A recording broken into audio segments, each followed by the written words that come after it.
6, 7, 8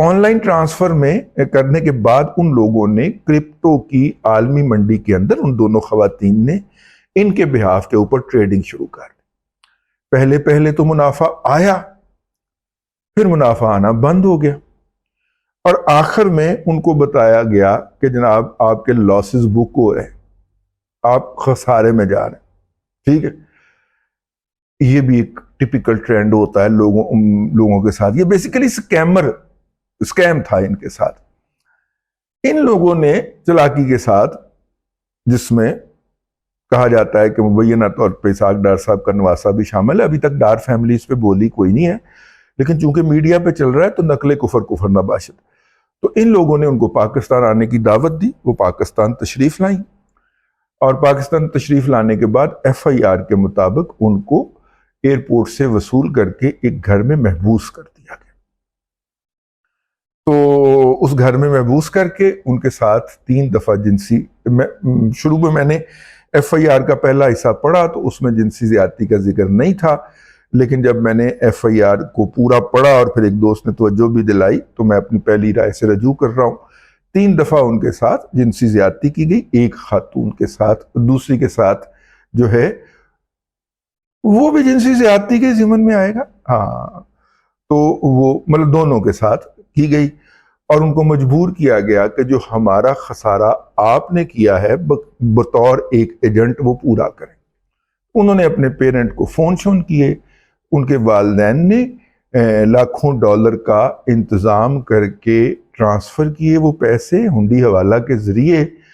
اور یہاں پہ جب وصول ہو گئے تو ان خواتین کو ایئرپورٹ چھوڑنے کی بات کی گئی، لیکن جس دن ایئرپورٹ چھوڑنے کی بات کی جا رہی ہے اس دن تو ان کی فلائٹ ہی نہیں تھی، ان کی فلائٹ تو اگلے دن تھی، لیکن وہ کہہ رہی ہیں کہ ہمیں ایک اور جگہ پہ لے جایا جا رہا تھا۔ تو جیسے ہی گاڑی ایک جگہ کے اوپر سلو ہوئی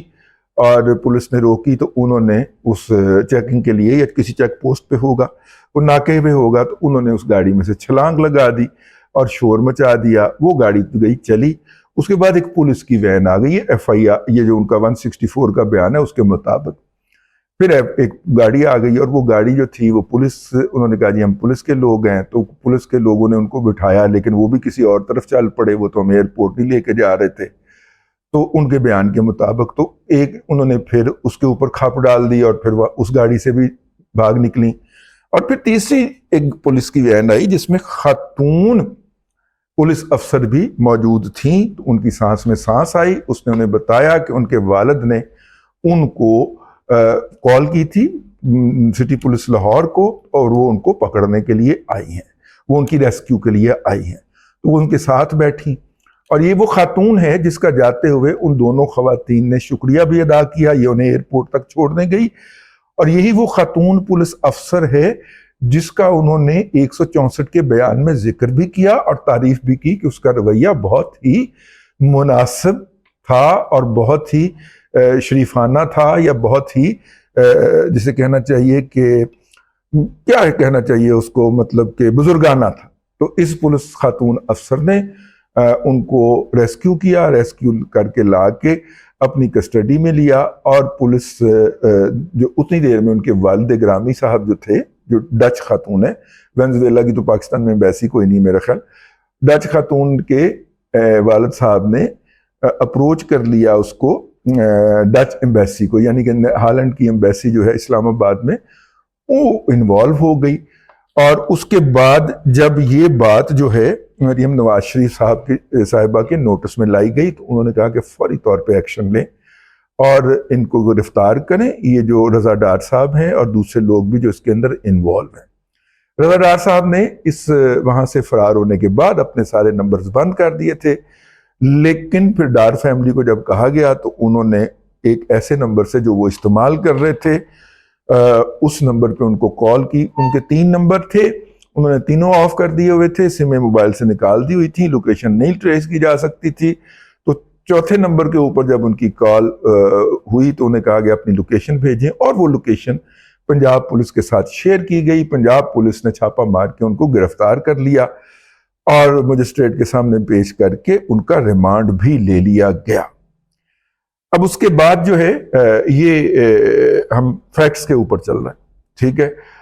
اب اس کے بعد جو ہے یہ بھی خبر آئی کہ وہ جو خواتین تھیں وہ جو ان کا باس ہے، اور باس جو ہے وہ پی ٹی آئی کا سوشل میڈیا کہہ رہا ہے کہ وہ علی ڈار صاحب کو ریفر کر رہے ہیں، لیکن جب ہم نے متعلقہ لوگوں سے پوچھا انہوں نے کہا نہیں، یہ انہوں نے اپنے درمیان میں سے ہی کوئی باس ایک بندے کو بنایا ہوا تھا، وہ ہے، ٹھیک ہے۔ تو ابھی تک چونکہ ڈار فیملی، میں تیسری دفعہ پھر ڈسکلیمر دے رہا ہوں کیونکہ اس پہ خاموش نہیں ہے، تو جو رپورٹ ہو رہا ہے ہم ان کو حقائق جان کے آپ کی خدمت میں پیش کر رہے ہیں تاکہ آپ کے ذہن میں ایک خاکہ بن جائے کہ اصل میں ہوا کیا ہے۔ اس وقت ٹرائل ہے، خواتین نے مجسٹریٹ کے سامنے 164 کا بیان دیا۔ خواتین کی اگلے دن چونکہ صبح فلائٹ تھی،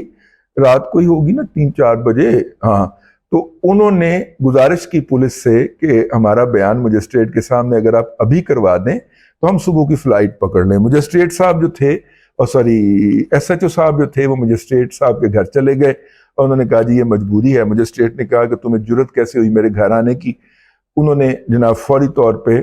جو ہے وہ چیف جسٹس صاحب کو بتایا، تو چیف جسٹس صاحب نے کہا کہ مجسٹریٹ کو سسپینڈ کرو۔ وہ جو کہ ریاست کی عزت بچانے کے لیے سرگرم تھا بیچارہ، کہ کسی طرح سے اس ایس ایچ او کو رگڑ دیا گیا، اس کو، اس کے پورے سٹاف کو معطل کر کے اگلے دن جب ان خواتین کو پیش کیا گیا عدالت میں تو جج صاحب نے کہا کہ پہلے مجسٹریٹ کا معطلی کا آرڈر اور اس کے پورے تھانے کے عملے کی تبدیلی کا آرڈر لے کے آئیں تو میں بیان ریکارڈ کروں گا۔ بلیک میلنگ کی گئی ایک قسم کی، تو وہ پھر ان کو آرڈر پروڈیوس کیا گیا، تو 11 بجے کے بعد انہوں نے جا کے بیان ریکارڈ کیا ان خواتین کا۔ یہ خواتین جو تھیں انہوں نے اپنی ٹکٹ کے اندر توسیع کروا لی تھی ایک دن کی، اس لیے وہ ایک دن اور رہیں تاکہ بیان ریکارڈ ہو سکے۔ جب ان کا بیان ریکارڈ ہو گیا تو ان کی خواہش کے اوپر ان کے والدین کی ہدایت کے مطابق ان کو پاکستان سے روانہ کر دیا گیا۔ دونوں خواتین کے ساتھ جو ہے وہ عدالت 164 کے بیان کے تحت جو ہے وہ زیادتی ہوئی ہے، اور جو ہے وہ میں اب زیادتی کی تفصیلات اس لیے نہیں بیان کر رہا کہ ہماری بیٹیاں اور بہویں بھی یہ پروگرام سنتے ہیں۔ اب اس میں جو سکیم ہوا ہے وہ سکیم وہی ہے کہ پیسے دیں، انویسٹمنٹ دیں، ہم آپ کو منافع دیں گے، اور کچھ عرصے کے بعد وہ اصل زر کے ساتھ غائب ہو جاتے ہیں۔ ان کا بیسیکلی مسئلہ، کچھ لوگ کہتے ہیں جی $15 لاکھ، 15 لاکھ کا وہ اوور آل ان کا بزنس ہوا ہوگا، $5 لاکھ تھے ان کے، اور لیکن انہوں نے وصول کیے ہیں ان سے $1 لاکھ، $2 لاکھ شاید، ٹھیک ہے۔ باقی یہ کسی اور طریقے سے وصول کر چکے ہوں گے یا وہ وصولیاں کروا چکی ہوں گی کہ ٹھیک ہے جی اگر آپ ہم سے ٹریڈ نہیں کرنا چاہتے تو اپنا پیسہ لے لیں۔ پاکستان کے اندر بھی بہت بڑے بڑے سکینڈل، 2000 کا سکینڈل سٹاک مارکیٹ کا، 2002 کا سکینڈل، 2008 کا سکینڈل، یہ تینوں سکینڈل پاکستان سٹاک مارکیٹ کے اٹھا کے دیکھ لیجئے، یہ اسی طرح کے ٹریڈر کی مس مینجمنٹ سے شروع ہوئے تھے، ٹھیک ہے۔ یہ ٹریڈر جو ہوتے ہیں نا وہاں پہ بیٹھے ٹک ٹک ٹک کر کے آرڈر فیڈ کر رہے ہوتے ہیں، انویسٹر نے انہیں کہا کہ جی فون یہ والی بائنگ لگا دے، یہ والی سیلنگ لگا دے، تو ٹریڈر نے نہ لگا پایا یا بدنیتی سے نہ لگائی، اور وہ شیئر یا تو بہت بڑھ گیا یا شیئر بہت بک گیا، کم ہو گیا۔ تو اب جب اس نے مالک نے کہا انویسٹر نے کہ میں نے تو بھائی تمہیں کہا تھا وہاں پہ بیچ دو، تم نے کیوں نہیں بیچا، ٹھیک ہے۔ اب وہ ٹریڈر نے جی وہ تو نہیں بکا تو آپ اتنا لاس ہو گیا، آپ کو تو یہ لاس نہیں، کوئی اس طرح کی واردات لگتی ہے۔ 2002 اور 2008 تینوں کے سکینڈل کے اندر ایک ہی کردار تھا جس کا نام ہے عارف حبیب، اور اس کی انکوائری رپورٹیں تک ایس سی سی پی سے غائب کروا دی گئی ہوئی ہیں۔ تو لیکن یہ ہے کہ ان سکینڈل سے ہم نے سیکھا اور اپنی سٹاک مارکیٹ کے اندر ٹرانسپیرنسی اور شفافیت لے کے آئے، اور لیوریج فنانسنگ وغیرہ وہ سارا کچھ وہ بڑا لمبا ایشو ہے، اس کے اوپر ہم بات نہیں کرتے۔ بنیادی طور پہ آخر میں ایک صاحب نے قصہ سنایا تو میں نے کہا میں قصہ اپنی طرف سے بھی سناؤں گا۔ قصہ انہوں نے مجھے بھیجا واٹس ایپ کے اوپر، انہوں نے کہا کہ یہ عمومی طور پہ آج کل براہ راست پیسے یا رشوت دینے اور لینے کا نظام نہیں ہے کیش کی شکل کے اندر۔ میں نے کہا پھر کیسے ہوتا ہے؟ کہتے ہیں جی وہ کسی بھی افسر سے کام کروانا ہے، اس کو ملنے جاتے ہیں، اس سے ملاقات کرتے ہیں اور اس کو کہتے ہیں کہ سر آپ یہاں پہ کیا یہ کیش اور پلاٹ اور اس طرح کی باتیں کر رہے ہیں، ہم آپ کو ڈالرز میں کمواتے ہیں، اور وہ ان کو بتاتے ہیں کہ جناب یہ ایک ایسی کمپنی ہے یورپ میں جس کے اندر میں نے اپنا اکاؤنٹ کھولا ہوا ہے اور اس میں آپ بھی اپنا اکاؤنٹ کھول لیں، ٹھیک ہے جی۔ اور چونکہ سکیم ہوتا ہے تو پہلے تو اس کو بڑا خوب منافع ملتا ہے بیوروکریٹ کو، اب اگر بیوروکریٹ صاحب کو جو کام کہا گیا ہے سرکاری کام کرنے کے لیے وہ نہیں کرتے تو اس اکاؤنٹ کے اندر لاسز بک ہونا شروع ہو جاتے، اور وہ جو اس کو رشوت دینے والوں نے $1,00,000 اس کا وہاں پہ جمع کروایا ہوتا ہے وہ ایسے بھاگ کر کے 2-4 دنوں کے اندر، ہفتے 10 دن 15 دن کے اندر اڑ جاتا۔ اور اگر وہ ان کے کام کار دے جیسا کہ حسب وعدہ کہا جس کے لیے پیسے وصول کیے گئے تھے، تو وہ پیسہ پھر دن دوگنی اور رات چوگنی ترقی کرتا رہتا ہے، اور یوں وہ شخص جو ہے وہ کسی بھی چیز کا وصول کنندہ نہیں ہوتا، اس کے خلاف کوئی جرم ثابت نہیں کیا جا سکتا دنیا کی کسی انویسٹیگیشن کے اندر۔ یہ وائٹ کالر برائب ہے۔ اسی طرح کا ایک سکینڈل پاکستان میں بھی ہوتا ہے۔ کراچی کے 2 بہت بڑے بڑے بروکر ہیں، وہ جب دیکھتے ہیں کہ کوئی صاحب جو ہے وہ بڑی اہم پوسٹنگ پہ آ گئے ہیں، تو ان میں سے ایک کی تو صرف ہی صاحبزادیاں ہیں، تو وہ صاحبزادیاں جا کے اس بڑے صاحب کی بیگم کو اپروچ کرتی ہیں کسی نہ کسی ذریعے سے، اور انہیں کہتی ہیں کہ بھابھی آپ کیا کر رہی ہیں، ہم سٹاک مارکیٹ میں ابا نے اتنا بڑا سسٹم قائم کر دیا ہوا ہے۔ تو وہ اس بھابھی کا جو کہ بڑے عہدے پہ بیٹھے ہوئے صاحب کی بیگم صاحبہ ہوتی ہیں، تو وہ ان کا جو ہے وہ ایک اکاؤنٹ اپنے ہاں کھلواتی ہیں چند لاکھ روپے سے، ٹھیک ہے، اور وہ پتہ چلتا ہے کہ 3 لاکھ روپے کا اکاؤنٹ ہے، 3 لاکھ روپے کی انیشل انویسٹمنٹ سے کھولا گیا ہے، اور 6 مہینے میں اس نے 20 لاکھ روپے بیگم صاحبہ کو ادا کر دی ہیں۔ تو وہ بیگم صاحبہ اگر کوئی تھوڑی سی خدا خوفی ہوں تو پوچھتی ہیں کہ دیکھیں میں نے انویسٹ تو 3 لاکھ کیا تھا، تو 20 لاکھ آپ نے مجھے 6 ماہ بعد کیسے دے دیا؟ تو وہ کہتی ہیں ہم نے لیوریج فائنانسنگ کے ذریعے نا آپ کے لیے زیادہ شیئرز خریدے تھے، وہ پھر بیچ کے پروفٹ ہو گئے، ٹھیک ہے۔ تو وہ میں دیکھیے نا بڑے صاحب کی بیگم جو ہیں وہ اگر ان کو یہ بتائیں کہ جتنی آپ کو سال کی تنخواہ ملتی ہے اس سے زیادہ میں سٹاک مارکیٹ سے کما رہی ہوں، تو پائی جان گھر میں بیگم کا میرا مطلب ہے پھر سکہ تو چلتا ہے، ہاں جی۔ تو یہ بھی ایک سکیم پاکستان میں بھی ہے سر، کوئی بات نہیں کرتا سر، صاحب بھی بڑے بڑے ہوتے ہیں جی، آہو پھر میں نے ایف آئی کو چکوانا جی،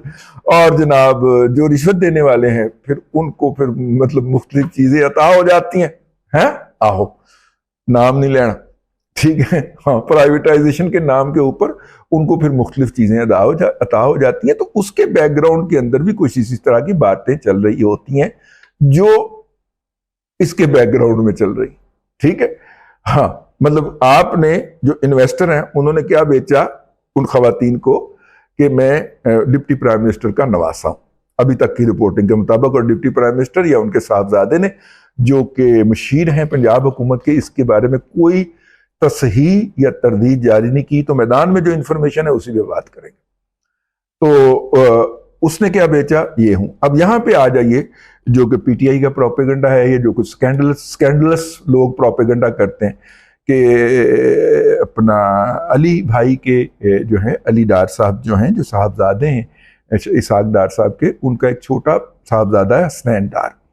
تو حسنین ڈار اور علی ڈار دونوں اپنے ابا کے ساتھ کھڑے ہوئے ہیں، تو اس تصویر کے اندر لکھ دیا گیا کہ یہ حسنین ڈار جو ہے یہ بیسیکلی رضا ڈار ہے، جو کہ بالکل غلط بات ہے، رضا ڈار یہ نہیں ہے۔ تو بہرحال